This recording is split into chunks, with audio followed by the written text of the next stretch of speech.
বৃহস্পতিবার তাইওয়ানের রাজধানী তাইপেতে শুরু হয় সবচেয়ে বড় প্রতিরক্ষা ও এয়ারোস্পেস প্রযুক্তির প্রদর্শনী। এতে ড্রোন প্রযুক্তির দ্রুত উন্নয়ন বিশেষভাবে গুরুত্ব পেয়েছে।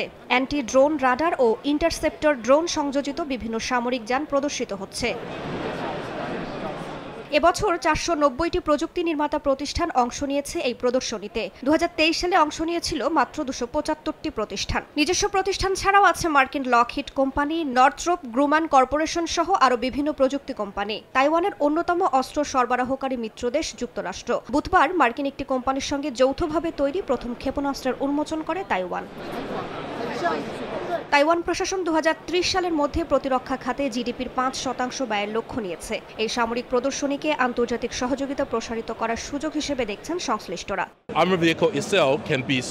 আমরা আশাবাদী এটিকে তাইওয়ানের কোম্পানিগুলোর জন্য একটি সুযোগ হিসেবে দেখছি, কারণ এই উন্নয়নের গতি এত দ্রুত যে আমরা একা তা ধরে রাখতে পারি না, কারণ পরিস্থিতি ক্রমাগত বদলাচ্ছে আর এর জন্য দরকার নানা ধরনের সমাধান।